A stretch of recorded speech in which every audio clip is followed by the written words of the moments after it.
Hello les amis, je vous retrouve pour une nouvelle vidéo sur le football français et la Coupe de France et je vais vous présenter le match Rodez contre Monaco. C'est un match qui a lieu ce samedi 20 janvier 2024 à 17h30 pour le compte des 16e de finale de cette Coupe de France 2023-2024. Alors Rodez c'est une Ligue 2 qui reçoit Monaco une Ligue 1, donc un écart, un avantage pour Monaco d'une division. Et donc dans cette vidéo, je vais revenir sur le classement et les statistiques de ces deux équipes dans leurs championnats respectifs. On verra ensuite le classement des meilleurs buteurs.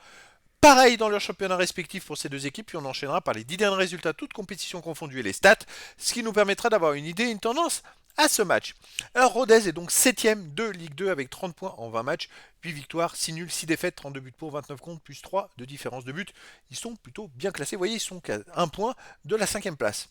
Monaco de son côté, 4ème de Ligue 1 avec 33 points en 18 matchs, 10 victoires, 3 nuls, 5 défaites, 34 buts marqués, 25 encaissés, plus 9 de différence de but. Ils ont 2 points de retard sur Nice qui est deuxième. Par contre, Paris est, je crois, avec 10 points de plus.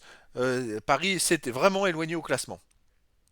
Au niveau des buteurs, pour Rodez en Ligue 2, on a Untonchi avec 6 buts, Arconte 5, Corredor 5, Rajo 4, Buades Danger et Younoussa 2. Et puis à un but, on a Valerio Depré, Ag, Abdallah et Taïbi. Et pour Monaco en Ligue 1, on a 9 buts pour Ben Yedder qui est deuxième meilleur marqueur de Ligue 1, mais loin derrière Mbappé.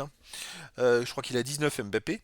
Ensuite, on a Golovin et Minamino avec 5, Balogun 4, Akliouche 3, Vanderson 2 et Boadu, Maripan, Jacob, Singo, Zakaria, Fofana avec un but.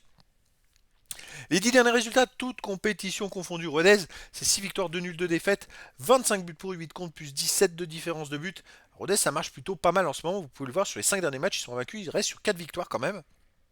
Alors bien sûr, ils ont affronté des équipes plus faibles en Coupe de France, mais c'est une équipe qui marche très très bien. Chez eux, ils restent sur un 2-1 contre Pau, un 2-2 contre Amiens, un 2-0 contre Concarneau, et sinon un 0-0 contre Guingamp. Donc c'est vrai qu'ils sont invaincus à domicile sur les derniers matchs. Monaco de son côté sur les 10 derniers matchs, c'est 4 victoires de nul, 4 défaites, 13 buts marqués, 15 buts encaissés, moins 2 de différence de but. Alors Monaco à Lens, il reste sur un 2-2 en Coupe de France. Ils avaient gagné au tir au but au tour précédent. Avant, ils ont gagné 2-1 à Toulouse. Sinon, ils ont fait quoi? Ils ont gagné 2-1 à Rennes. Ils ont perdu une grosse défaite au PSG 5-2. Ils ont fait 0-0 au Havre. Et ils ont perdu 2-0 à Lille. Bon, depuis la défaite du PSG au PSG, ils ont quand même enchaîné 3 matchs de suite à l'extérieur avec 2 victoires et un nul.